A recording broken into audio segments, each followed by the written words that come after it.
If you don't like living with us, feel free to leave, Jennifer said, standing in my kitchen like she owned the place. 10 minutes later, she was screaming for the police, claiming I'd lost my mind. What she didn't expect was that I'd been recording our conversation the entire time. If you're watching this, subscribe and let me know where you're watching from. Let me tell you how I ended up packing my daughter-in-law's belongings while she called 911 on me. It all started 8 months ago when my son Daniel lost his job at the accounting firm. Just temporarily, Mom, he'd said, showing up at my door with Jennifer and their 2 suitcases. Until I get back on my feet. I'm Margaret Walsh, 67 years old and apparently naive enough to believe that temporarily still meant what it used to. My husband, Robert, left me this beautiful 4-bedroom house in Maple Heights when he passed 2 years ago, along with a comfortable retirement that I'd earned after 40 years of teaching high school English. What I didn't realize was that I had just invited 2 parasites into my home. Mom, you're being ridiculous. Daniel said that Tuesday morning when I suggested maybe 8 months was long enough for a temporary stay. Jennifer and I contribute to this household. Contribute. That's rich considering they'd paid exactly 0 in rent, utilities, or groceries since moving in. Jennifer worked part-time at a salon and spent most of her income on designer coffee and online shopping. Daniel had supposedly been job hunting, though his hunting grounds seemed to be limited to the couch and my refrigerator. We do the dishes sometimes, Jennifer added, not even looking up from her phone as she scrolled through vacation photos from the trip to Cancun. They'd taken with my credit card without asking. How generous of you, I said. Even I could hear the acid in my voice. That's when Jennifer finally looked up, her eyes cold as winter. Margaret, if you don't like living with us, you're free to leave anytime. The audacity took my breath away. In my own house, in my own kitchen, standing next to the refrigerator I'd bought and paid for. Eating food I'd purchased with my pension. Excuse me? I said quietly. You heard me. Nobody's forcing you to stay here if we're such a burden. Daniel shifted uncomfortably, but said nothing. My own son watching his wife kick his mother out of her own home. That's when something inside me snapped. The old Margaret would have apologized. Maybe even started packing her own bags. But this Margaret had been pushed too far. You know what, Jennifer? You're absolutely right. I walked upstairs to the guest room where they'd been sleeping and pulled their largest suitcase from the closet. Jennifer followed me, probably expecting to see me folding my own clothes into it. Instead, I started tossing her things inside. Her expensive workout clothes that had never seen a gym. The jewelry she'd bought with money they didn't have. The designer handbags cluttering my dresser. What are you doing? She shrieked. Packing, I said calmly, adding Daniel's collection of gaming equipment to the pile. Isn't this what you wanted? Not our stuff. Your stuff? I paused, holding one of her ridiculously overpriced sweaters. Oh, honey, I'm not the one who needs to leave. This is my house. My name is on the deed. Her face went white, then red, then purple. She pulled out her phone and started dialing frantically. Yes, I need police and an ambulance, she said, her voice suddenly shaky and tearful. My mother-in-law is having some kind of breakdown. She's acting completely erratic and I'm scared for everyone's safety. Mother-in-law. Since when was I family? She's threatening us and packing our belongings. I think she might be having a psychotic episode. I kept packing, amazed at how calm I felt. Let her call whoever she wanted. This was still my house. What I didn't know was that Jennifer had been planning this moment for months. 7 minutes after her dramatic phone call, my doorbell rang. Through the window, I saw 2 police officers and a paramedic standing on my porch. Behind them was a black sedan I didn't recognize. Mrs. Walsh, the older officer said politely but cautiously. We received a call about a disturbance. Please, come in, I said, stepping aside. Though I'm not sure what disturbance they're referring to. Jennifer appeared at the top of the stairs, her face streaked with what looked like genuine tears. Officers, thank God you're here, she said. She just started throwing our things around, shouting about how we don't belong here. I've never seen her like this. The younger officer looked between us. Ma'am, is this your residence? Yes, it is. I've lived here for 32 years. And you, miss? I'm Jennifer Walsh, Daniel's wife. Daniel is Margaret's son. We've been staying here to help take care of her since her husband died. Help take care of me? I almost laughed. The woman who couldn't remember to flush the toilet was taking care of me. Mrs. Walsh, the older officer said gently, your daughter-in-law says you were packing their belongings and asked them to leave. Can you tell us what happened? Certainly, I said. Jennifer told me that if I didn't like living with them, I was free to leave. Since this is my house, I suggested they might be the ones who should leave instead. The paramedic stepped forward. He was young, probably fresh out of training. Mrs. Walsh, I'm going to ask you a few questions just to make sure you're feeling okay. Can you tell me what day it is? Tuesday, October 15th. It's 2:30 in the afternoon, and I'm feeling perfectly fine, thank you. Do you know who the president is? I rattled off the current political information, my address, my social security number, and even recited the opening lines of Hamlet for good measure. The paramedic looked confused. She seems completely lucid, he said to the officers. That's when the man from the black sedan appeared. He was tall, silver-haired, and wore an expensive suit that screamed private practice, officers. I'm Dr. Bradley Cooper. I'm a psychiatrist, and Mrs. Walsh has been one of my patients. I stared at him. I beg your pardon. I've never seen you before in my life, Margaret, Dr. Cooper said, in that condescending tone medical professionals use on difficult elderly patients. You came to see me last month about your memory issues and paranoid thoughts about your family. That's impossible. I don't have memory issues, and I certainly don't have paranoid thoughts. Jennifer descended the stairs slowly, her tears flowing freely now. Mom, you don't remember? You've been so confused lately. Last week you accused Daniel and me of stealing your credit cards.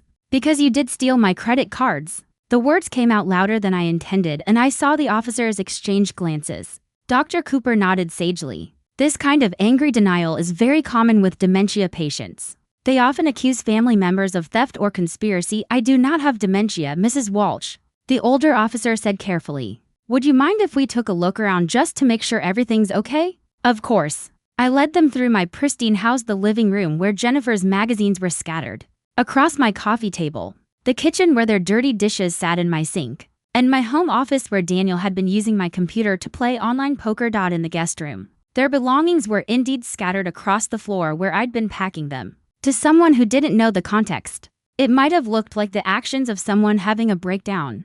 Dr. Cooper examined the scene with theatrical concern. Margaret, can you explain why you were packing these items? Because Jennifer told me that if I didn't like living with them, I could leave.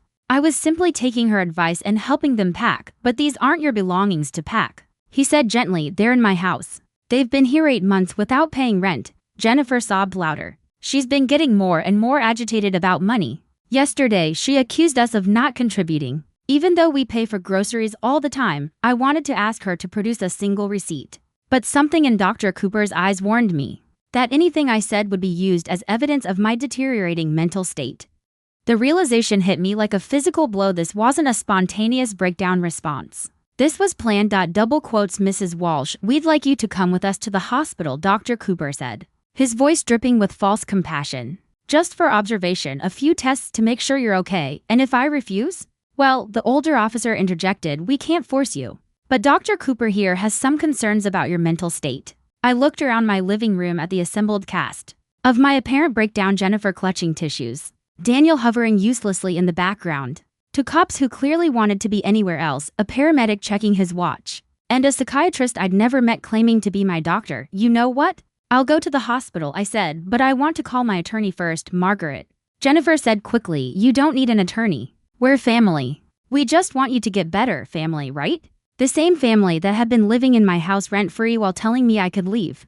If I didn't like it, I picked up my phone and dialed Margaret Chen, my lawyer who'd handled Robert's estate. She answered on the second ring. Margaret, it's Maggie Walsh. I need you to meet me at Maple Heights General. Apparently, I'm having a psychiatric evaluation. What?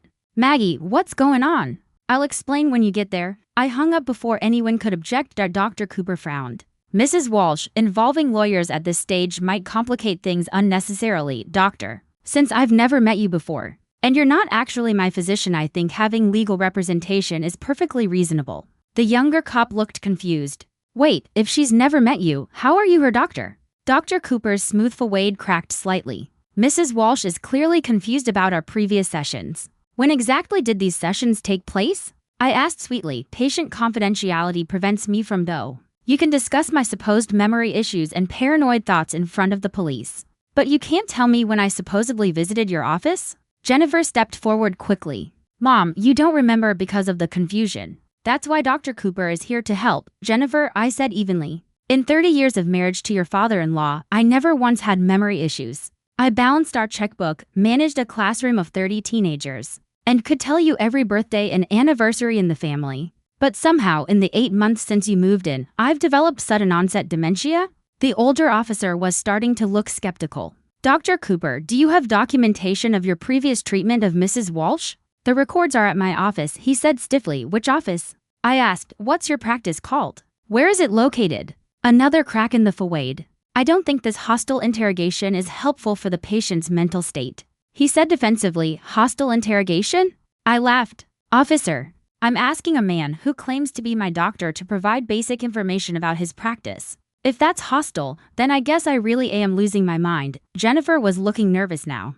glancing between Dr. Cooper and the police officers. Can we just get her to the hospital? She clearly needs help. That's when Margaret Chen arrived. She swept through my front door like an avenging angel in a navy blue suit, her briefcase in one hand and her phone in the other. Which one of you is Dr. Cooper? She asked without preamble. The silver-haired man stepped forward. I am, and you are? Margaret Chen, Mrs. Walsh's attorney. She set her briefcase down with precision. I just called the state medical board. Funny thing about Dr. Bradley Cooper, you had your license suspended 6 months ago for participating in fraudulent psychiatric holds. The room went dead silent. That's impossible. Jennifer whispered. Double quotes. Oh, it's very possible, Margaret said coolly. Dr. Cooper here has quite the reputation for helping families commit elderly relatives against their will, usually for a substantial fee. Dr. Cooper was already backing toward the door. There's been some misunderstanding. The only misunderstanding, Margaret said coldly, is thinking you could run this scam in my client's house. As the fake doctor fled and the police officers started asking Jennifer very pointed questions, I realized this was just the beginning. The next morning, I sat in Margaret Chen's office, drinking coffee from real china cups while she spread documents across her mahogany desk. After the police had taken statements and Dr. Cooper had vanished into the night, Jennifer and Daniel had retreated to the guest room, presumably to plan their next move. How long has this been building? Margaret asked, adjusting her reading glasses. 8 months officially. Though I think Jennifer's been sizing up my house since the day she met Daniel. I took a sip of coffee. She always had an opinion about how I could better utilize my space. Margaret nodded. The fake psychiatric hold is a sophisticated scam. Dr. Cooper, his real name is Brian Kellerman, by the way, has been running this operation in 3 different states. How does it work? I asked. Family member calls, claiming an elderly relative is having a breakdown. Kellerman arrives, poses as the person's doctor, and convinces police the person needs an emergency psychiatric hold. Once the person is committed, the family has 72 hours to initiate guardianship proceedings. The implications hit me like ice water. They were trying to have me declared incompetent. Exactly. Your daughter-in-law would become your legal guardian with control over your assets, your house, your medical decisions, everything. I thought about Jennifer's confident demeanor yesterday, the way she'd seemed so prepared, with her tears and her story about my memory issues. This wasn't spontaneous. She'd been planning this. Margaret pulled out another file. I did some research on Jennifer Walsh last night. Fascinating woman. Before she married your son, she was Jennifer Parker, then Jennifer Martinez, then Jennifer Thompson. 3 marriages, 3 elderly spouses. My stomach turned. Her first husband was 72. Margaret continued, and left her his condo in Florida when he died of a sudden heart attack. The second husband was 68, left her his investment portfolio after a convenient fall down the stairs. The third husband was 75, signed over his assets to her just weeks before he was found dead in his pool. My hands were shaking. And now she's married to my son, who's 42 and completely healthy. But his mother. Margaret let the sentence hang. His mother is 67, with a paid-off house and a substantial retirement account. Bingo, Margaret said. Daniel might not even know what Jennifer is really planning. Some of these women are very skilled at manipulation. I stood up and walked to Margaret's window, looking out at the busy street below. Normal people going about their normal lives, unaware that predators like Jennifer existed. What do we do? I asked. First, we document everything. I want you to install security cameras in your house today. Record every conversation, every interaction. Second, we contact the other jurisdictions where Jennifer operated to build a pattern of behavior. And third, Margaret smiled grimly. Third, we give Jennifer Walsh exactly what she deserves. That afternoon, I returned home to find Jennifer in my kitchen making herself a sandwich. She looked up when I entered, her expression carefully neutral. How are you feeling today, Mom? Mom, she'd never called me that before yesterday. I'm feeling quite well, thank you, I said. Although I am curious about something. What's that? Her voice was soft, measured, the perfect daughter-in-law tending to her confused mother-in-law. I was wondering about your previous marriages. Jennifer's hand froze halfway to the mustard jar. My what? Your previous husbands, I said calmly. I met the most interesting police detective today. He had some fascinating stories about a certain recent widow, Jennifer Parker, Jennifer Martinez, and Jennifer Thompson. The color drained from her face. I don't know what you're talking about, of course you don't. I opened my purse and pulled out the small recording device Margaret had given me. Just like you don't know that Dr. Cooper's real name is Brian Kellerman, and that he's a convicted fraud. Jennifer stared at the device like it was a snake. You can't record me without my permission. Actually, in a one-party consent state like ours, I can record any conversation I'm participating in, especially in my own house. She began backing toward the door now, her mask of concern completely gone. Daniel, she called. My son appeared from the living room, remote control still in his hand. What's wrong? Your mother is recording us, Jennifer said quickly. She's completely paranoid. Daniel looked confused.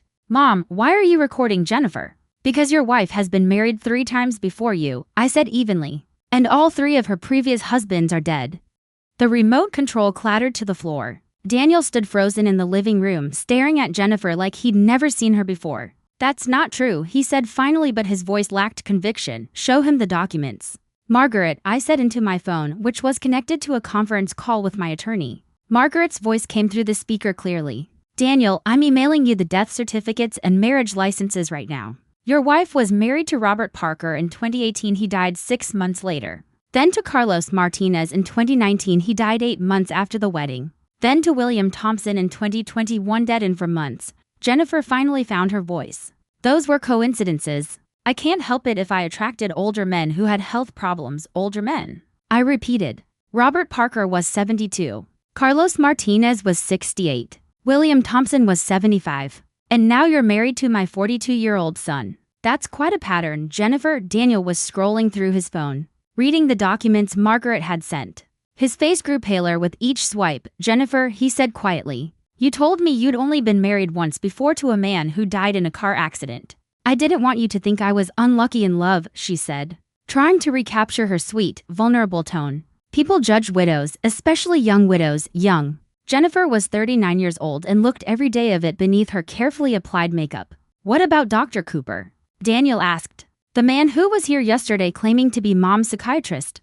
Jennifer's eyes darted between us. I don't know anything about him. The police must have called him. Margaret's voice cut through the speaker. Actually, Jennifer, we have phone records showing 3 calls from your cell phone to Brian Kellerman's number over the past 2 weeks. The longest call was 47 minutes. That's impossible. Would you like me to read you the exact times and durations? Jennifer was backing toward the staircase now. Daniel, you have to believe me. Your mother is trying to turn you against me. Turn him against you? I laughed. Jennifer, you tried to have me committed to a psychiatric facility yesterday. You called a fake doctor to my house and told the police I was having a breakdown.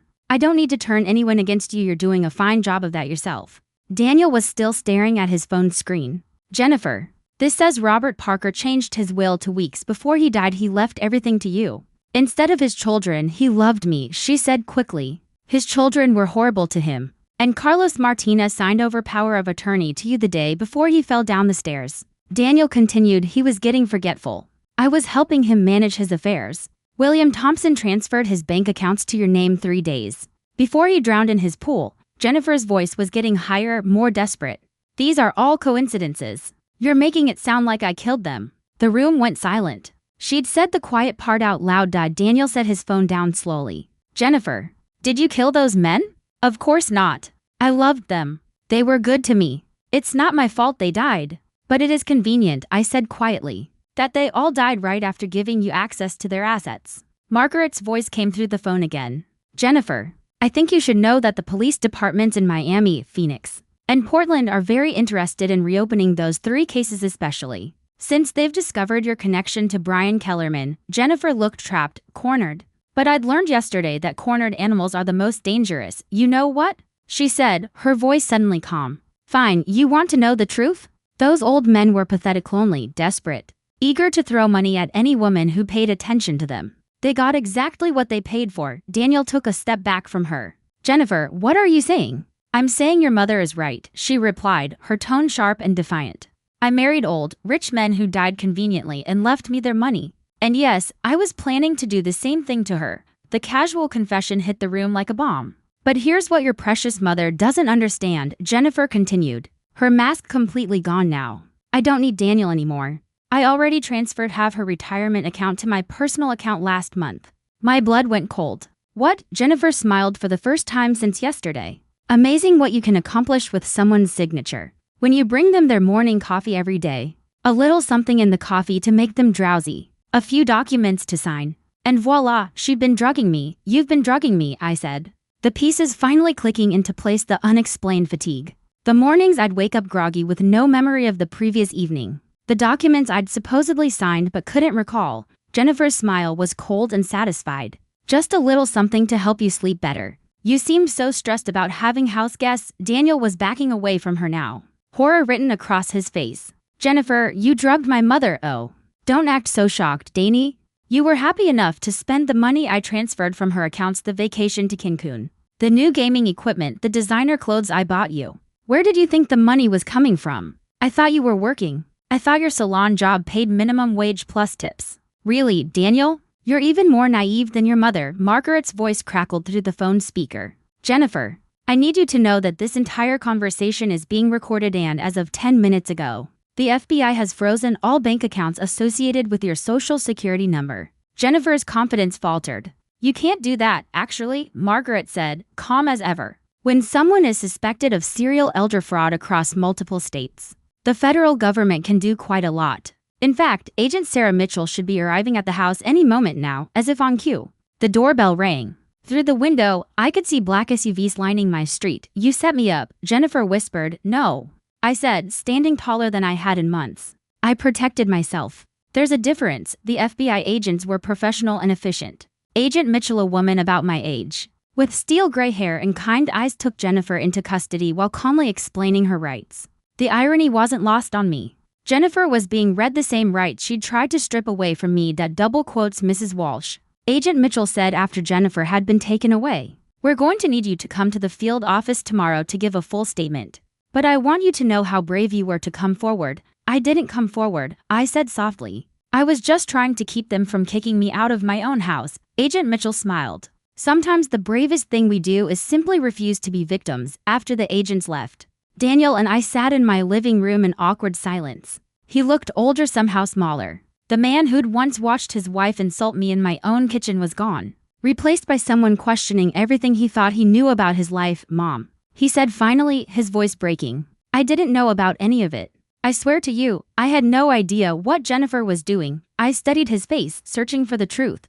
But you knew she was disrespectful to me. You heard her tell me to leave my own house and you said nothing. He nodded miserably. You're right. I was weak. I was just grateful that someone wanted to be with me after I lost my job. I didn't want to rock the boat. And now, I said quietly, now you realize you chose a woman who was planning to murder your mother over the son, who let her get away with it. He looked up at me, tears in his eyes. Can you ever forgive me? I reached over and took his hand. Daniel, you're my son. I love you. But you need to understand, respect isn't optional. Not in my house, not in my life. I understand, Daniel said quietly. And Mom, I'm going to find my own place. You deserve to have your house back. I squeezed his hand. One thing at a time. First, we're going to figure out how much money Jennifer stole and get it back. Then we're going to make sure she never has the opportunity to hurt another family. What I didn't tell him was that I'd already decided what I was going to do with the money. Once we recovered it, Jennifer Walsh thought she could prey on vulnerable seniors without consequence. She was about to learn how wrong she was. 3 weeks after Jennifer's arrest, I sat in Agent Mitchell's office, staring at a number that made my head spin. She stole $347,000 from you over 8 months, Agent Mitchell said, sliding a stack of bank statements across her desk. But here's what's interesting. She only spent about $60,000 of it. Where's the rest? I asked. That's what we're trying to figure out, she said. Jennifer was part of a larger operation. We think your case was just one piece of a much bigger puzzle. I leaned back in the uncomfortable, government-issued chair. How much bigger? Agent Mitchell pulled out a thick file. We've identified at least 15 other victims across 6 states. All elderly. All targeted the same way. Fake psychiatric holds, fraudulent power of attorney documents, forged signatures. 15 people like me, I whispered. 15 people who weren't as smart as you, she corrected gently. Most of them are now in nursing homes, declared incompetent by courts. Their assets controlled by loving family members who are actually part of this network. The scope of it was staggering. So Jennifer was working with other people?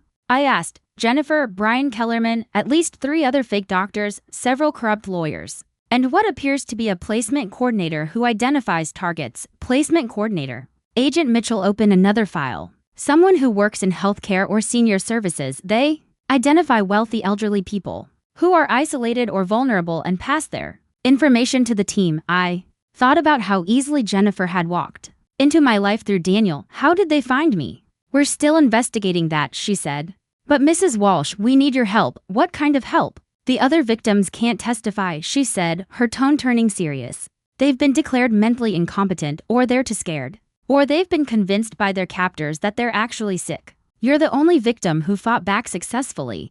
What are you asking me to do? Agent Mitchell leaned forward. Help us catch the rest of them. There's someone at the top of this operation we haven't identified yet, someone who's been running the scam for at least 5 years. I thought about those 15 other people trapped in nursing homes. Their families probably told they were getting the best care while their life savings disappeared into criminal accounts. What would I need to do? Act as bait? The plan was elegant in its simplicity. Agent Mitchell explained it over coffee in my kitchen 3 days later, with Daniel listening in stunned silence. They would leak information that I'd recovered my stolen money and was looking to invest it safely. They'd monitor the phones and digital communications of everyone in Jennifer's network who hadn't been arrested yet. The idea, Agent Mitchell said, is that someone will approach you with a new investment opportunity or financial service. Someone trustworthy, probably recommended by a friend or through your church or community center. And then we see how deep this rabbit hole goes. Daniel shook his head.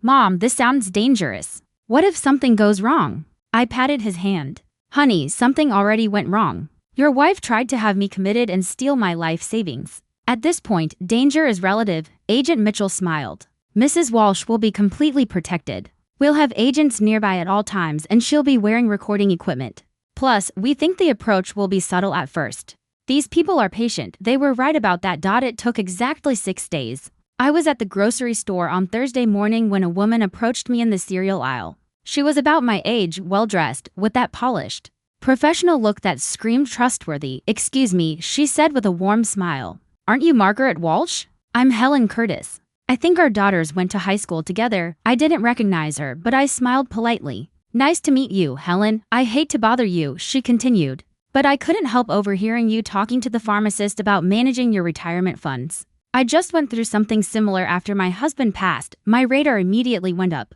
I hadn't been talking to the pharmacist about my finances. Oh yes, she went on smoothly. And I found the most wonderful financial advisor. He specializes in helping widows protect their assets from family members who might take advantage. There it was, the hook. Delivered with perfect timing and fake sympathy. That's very kind of you to mention, I said carefully. Helen handed me a business card. His name is Robert Davidson. He's helped so many of us ladies in similar situations. Very discreet, very professional. After she walked away, I immediately texted Agent Mitchell the details. Her response came back quickly. Perfect. We know Robert Davidson. He's been on our radar for months. 2 days later, Robert Davidson called. He had the smoothest voice I'd heard since my high school drama teacher, warm, reassuring, with just the right hint of concern that made you want to trust him instantly. Mrs. Walsh, Helen Curtis suggested I reach out to you, he began. She mentioned you might be interested in exploring some secure investment options. I might be, I said,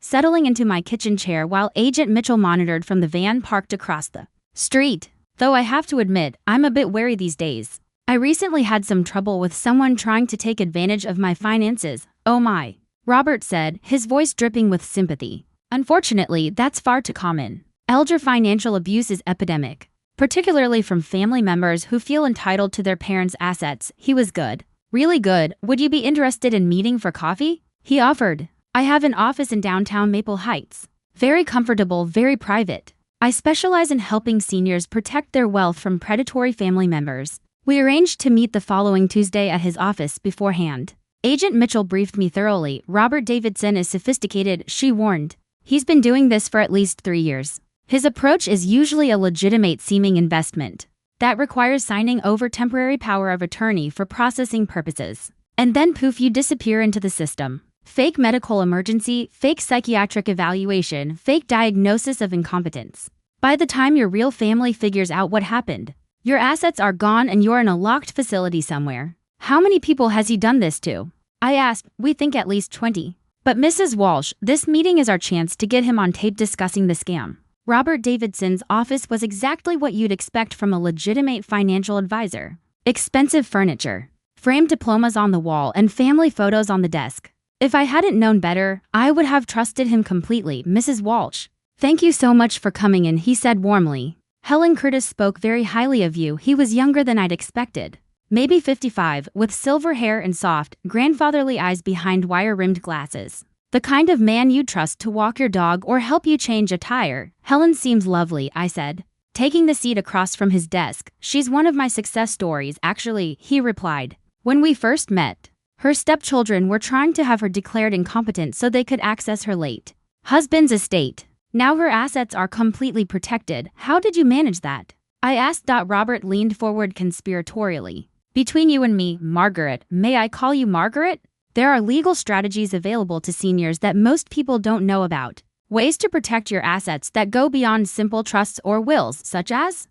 Well, he said, lowering his voice. There's a process where we can temporarily transfer your assets into a protective holding account, while we establish what's called a senior asset shield. It's completely legal, but it has to be done correctly. Temporarily transfer my assets? I repeated, just while the paperwork is processed, he explained smoothly. Usually takes about 2 weeks. During that time, your money is completely safe from any family members who might try to claim you're incompetent or unable to manage your affairs. I pretended to consider it. That sounds complicated. Not at all, he said with a reassuring smile. I handle everything. You just sign a few documents giving me temporary authority to move your funds, and I take care of the rest. Helen went through the exact same process. And where exactly are my assets transferred to during this process? I asked. Robert's smile never wavered. A secure holding account managed by my firm. Fully insured. Completely safe. You'll get statements showing exactly where every penny is. I see, I said slowly. And what happens if something were to happen to me during those 2 weeks? If I had a medical emergency or something? He didn't hesitate. That's the beauty of the system. If you become incapacitated for any reason, the protective hold remains in place until you're able to manage your affairs again. Your family can't touch the money. Predatory relatives can't manipulate you into bad decisions. It's foolproof. I bet it was foolproof for him, Robert. I have to ask, I said, leaning back slightly. This all sounds almost too good to be true. How do I know this isn't some kind of scam? His expression softened into one of gentle hurt. Margaret, I understand your concern. After what you've been through with your family situation, of course you're suspicious. But I've been helping seniors protect their assets for over a decade. I can provide references, testimonials, whatever you need to feel comfortable, Robert said smoothly. Then he leaned forward, lowering his voice just enough to sound sincere. I'd like you to think about it, of course, but Margaret, based on what Helen mentioned about your recent troubles, time might be of the essence. If your family is already trying to challenge your competency, every day we wait gives them more opportunity to build a case against you. The perfect pressure tactic, creating urgency out of manufactured fear. How quickly could we do this if I decided to move forward? I asked. I could have the paperwork ready by tomorrow, he said without missing a beat. The whole process could be completed by Friday, for days. For days to steal my life savings and disappear me into the system. I'll call you tomorrow with my decision, I said, standing to leave. As I shook his hand goodbye. Robert Davidson smiled warmly. Margaret, you're doing the right thing by being cautious. It shows you're exactly the kind of intelligent, careful person who deserves to have her assets protected. Walking to my car, I felt sick. The man was good, so convincing, so polished, so perfectly tuned to exploit the fears of elderly people who'd already been hurt before. But beneath the nausea, I felt something else, fury. Agent Mitchell was waiting in my kitchen when I got home, along with 2 other agents I hadn't met. The recording equipment had captured every word of my conversation with Robert Davidson. Outstanding work, Mrs. Walsh, Agent Mitchell said, pulling up the audio files on her laptop. He laid out the entire scam in detail. How many people do you think he's done this to? I asked, pouring coffee for everyone, based on what we've learned from Jennifer's records. She said, we think Robert Davidson is the placement coordinator for this entire operation. He identifies the targets, gains their trust, gets them to sign over power of attorney, then hands them off to the medical team. One of the new agents, a young man who looked barely out of college, leaned forward. Mrs. Walsh, we think Davidson's been running this operation for at least 5 years. The money from all the victims gets funneled through his investment firm to accounts in the Cayman Islands. How much money are we talking about? I asked, conservatively. About $12 million. I set my coffee cup down hard. $12 million. Stolen from elderly people, and that was just what they'd uncovered so far. Agent Mitchell pulled out another file. Mrs. Walsh, we want to move forward with the operation, but you need to understand the risks. If Davidson suspects anything, if we move too fast, he could disappear. We might never catch him. What do you need me to do? I asked. Call him tomorrow and agree to the asset protection plan, she said. We'll have agents positioned around his office and recording everything. Once he has you sign the power of attorney documents, we'll have enough evidence to arrest him. And what about the people he's already victimized? The ones in nursing homes? Once we arrest Davidson and access his records, we can start working to get them released and their money returned, she said. But it's going to take time. Some of them have been trapped in the system for years. That night, I couldn't sleep. My mind kept circling back to Helen Curtis, the woman who'd so casually approached me in the grocery store. Was she a victim turned recruiter, or had she been part of the operation from the start? And then there were the 15 people Agent Mitchell had mentioned. 15 seniors sitting in nursing homes right now, probably being told by staff that their families didn't want to see them anymore. 15 people slowly drugged into compliance while their life savings were stolen. At 3 in the morning, I got up, turned on the kitchen light, and made a list of questions I wanted to ask Robert Davidson. If I was going to help bring this operation down, I was going to do it right. The next day, I called Davidson's office. Margaret, he said warmly, I was hoping to hear from you. Have you made a decision about the asset protection plan? I have, I said. I'd like to move forward. Wonderful. Can you come in this afternoon? I've already prepared all the necessary documents. Actually, Robert, I said casually, I was wondering if we could meet somewhere more private. Your office felt a bit formal yesterday. Is there somewhere quieter we could go? There was a pause. Where did you have in mind? What about my house? I suggested. I'd feel more comfortable reviewing financial documents in my own home. Another pause, longer this time. Then, I suppose that would be acceptable. Would 3 o'clock work for you? Perfect. After I hung up, I immediately called Agent Mitchell. He's coming to my house this afternoon. Even better, she said. We can wire the entire house for sound and video, Mrs. Walsh. Agent Mitchell had said that morning. By the end of today, we should have enough evidence to take down the entire network. At 2:45 that afternoon, I sat in my living room, watching through the window as Robert Davidson's silver sedan pulled into my driveway. He stepped out carrying a leather briefcase, looking every bit the part of a trustworthy financial advisor making a kind house call to help an elderly widow. What he didn't know was that 3 FBI agents were stationed in houses along my street. My home was wired for both audio and video, and the helpless old lady he thought he was about to victimize had already outsmarted him. I opened the door with my best polite, grateful smile. Robert, thank you so much for coming to my house. This feels much more comfortable, of course, Margaret, he said warmly. I want you to feel completely at ease with this process. As I led him into the living room, I couldn't help wondering how many other elderly people had heard those exact same reassuring words right before signing away their freedom. But today was different. Today, he was the one walking into the trap. Robert spread the documents across my coffee table with the calm, practiced ease of a man who had done this dozens of times before. Power of attorney, asset transfer forms, medical directives, everything needed to steal someone's entire life now. Margaret, he began smoothly, I want you to understand exactly what each of these documents does. This first one gives me temporary authority to move your assets into the protective holding account.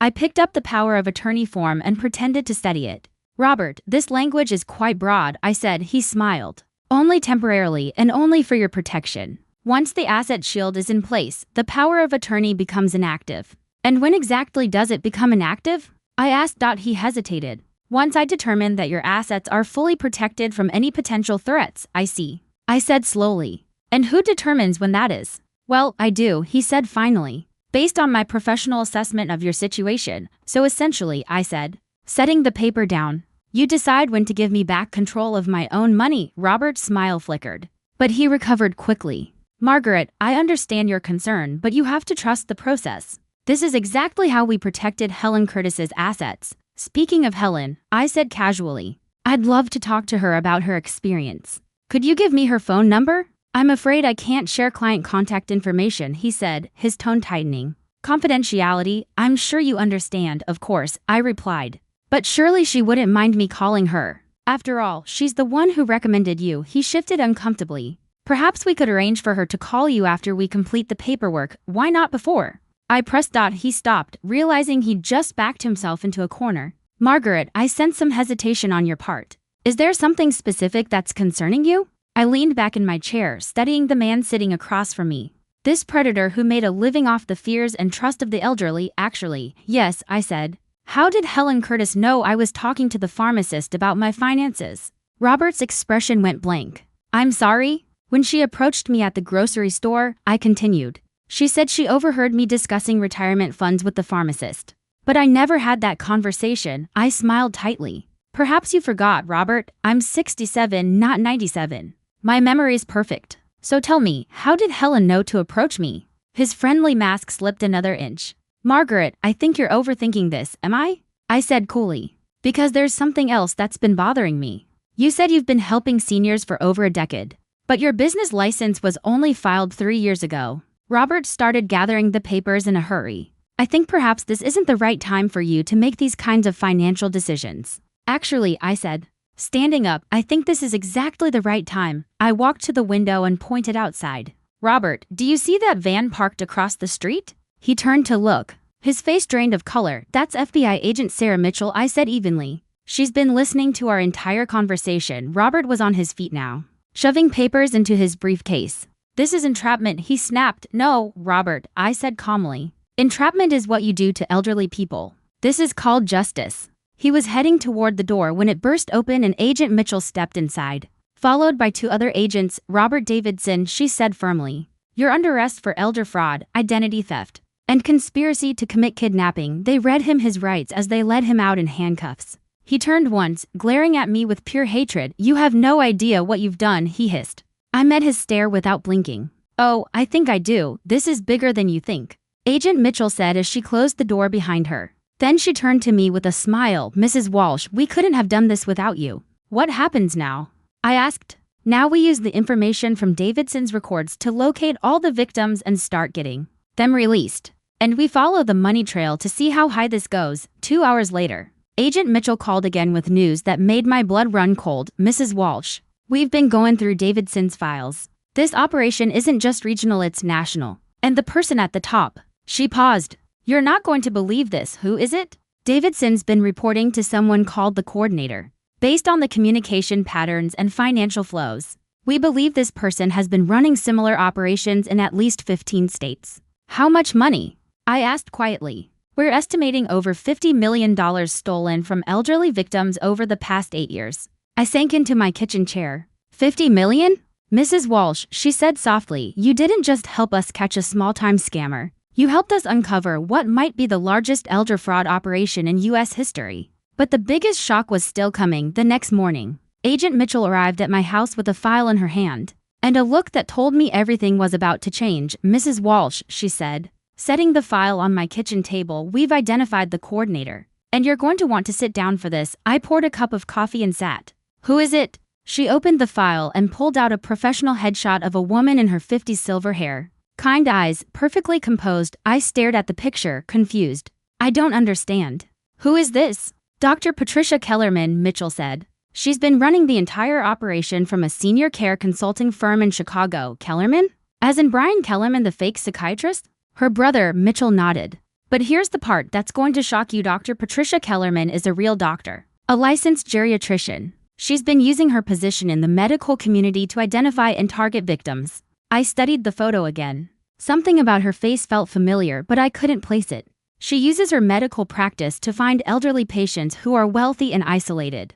Mitchell continued. Then she refers them to what she calls specialized elder care coordinators, people like Robert Davidson, and her patients trust her because she's a real doctor. I murmured. Exactly. Over the past 8 years, she's built a nationwide network of fake financial advisors, corrupt lawyers, and fraudulent medical professionals. They've stolen over $50 million and forced more than 200 elderly people into secured facilities against their will. The scope of it was staggering. 200 people. We started making arrests across the country yesterday, Mitchell said. We've recovered 37 victims so far, and we're working to locate the rest. She pulled out another document and hesitated before speaking. Mrs. Walsh, there's something else. We found your name in Dr. Kellerman's files. My stomach dropped. What do you mean? You were targeted 18 months ago, long before Jennifer came into your life. She handed me a folder with my name on it. Inside were copies of my medical records, financial statements, property deeds, even photographs of my house. How did she get all this? We're still investigating, she said. But it looks like someone in your medical provider's office was feeding information to Dr. Kellerman's network. I thought back to my annual physical 18 months earlier, the routine tests, the blood work. Had someone in my doctor's office been selling my information? Mrs. Walsh, Mitchell continued gently, Jennifer didn't find your family by accident. She was directed to your son, Daniel. Because Dr. Kellerman's research showed you were the perfect target. The perfect target? I repeated. She flipped through the file. Wealthy widow. Adult children who live far away. No close family nearby. Good health but aging. You checked every box. The realization hit me like a punch. Daniel didn't meet Jennifer at a coffee shop. She sought him out, Mitchell confirmed. All her previous marriages followed the same pattern. She would research wealthy elderly people, then target their children or grandchildren to get close to the family. I thought about Daniel's whirlwind romance, how quickly they'd moved in together. How eager Jennifer had been to meet me. I'd mistaken it for love, but it had been a setup from the start. There's more, Mitchell said quietly. Dr. Kellerman's been arrested in Chicago. When we searched her office, we found detailed plans for your case. I swallowed hard. Plans? You were going to be placed in a secured facility in Florida, she said. You would have been kept sedated and isolated while they drained your accounts. For how long? Until you died or until the money ran out. The casual cruelty of it stole my breath. And my son, what would they have told Daniel? I asked quietly. Agent Mitchell's expression softened. That you were getting the best possible care for your dementia, she said. And that visits weren't recommended because they agitated you. I stood up and walked to the window, staring out at the street where I'd lived for 32 years. This was the neighborhood where I'd raised Daniel, where I'd buried my husband, and where I'd planned to grow old in peace. Mrs. Walsh, Agent Mitchell said gently, I want you to know that your actions didn't just save yourself. Because of what you did, we've rescued dozens of other victims and shut down the largest elder fraud operation we've ever seen. I turned back to her. What happens to the money they stole? We're working to return as much as possible to the victims, she said. In your case, we've recovered all your funds plus interest. And for those who were placed in facilities, we're coordinating with state authorities to get them released and reunited with their real families. It'll take time, but we'll get them home. That afternoon, I sat in my garden with a cup of tea, trying to process everything that had happened. 6 months ago, I'd been a lonely widow letting my son and his wife take advantage of my kindness. Today, I was the woman who had helped bring down a criminal empire. My phone rang. It was Daniel. Mom, he said, breathless. I just saw the news. Dr. Kellerman's arrest is all over television. I know, I said softly. They're saying you helped the FBI catch the whole network. I did what needed to be done. There was a long pause on the line. Then Daniel's voice broke slightly. Mom, I'm so proud of you. And I'm so sorry for everything Jennifer put you through. For everything I let her put you through. Daniel, I said gently, you were a victim too. Jennifer manipulated you just like she tried to manipulate me. But you fought back. You refused to be a victim. As I spoke, I smiled, watching a bright red cardinal land on my bird feeder. Sometimes, I said quietly, the most dangerous thing you can do to a predator is refuse to be prey. 6 months later, a letter arrived from the Department of Justice, thanking me for my role in taking down the Kellerman network. The operation had rescued 187 elderly victims and recovered $40 million in stolen assets. But the real reward came 3 weeks after that, when I received a phone call from a woman named Dorothy Miller. Mrs. Walsh, she said, her voice strong and clear, I was one of Dr. Kellerman's victims. I was trapped in a facility in Nevada for 14 months while they drained my accounts. Because of what you did, I'm back in my own home with my family. You gave me my life back. That evening, I sat in my living room, the same room where Jennifer had once tried to convince the police that I was having a breakdown, and I realized something important. I wasn't the same woman who had once let her daughter-in-law walk all over her. I wasn't the grieving widow who had been too polite to stand up for herself. I was Margaret Walsh, 67 years old, and I was nobody's victim. Thanks for listening. Don't forget to subscribe and share your story in the comments because your voice matters.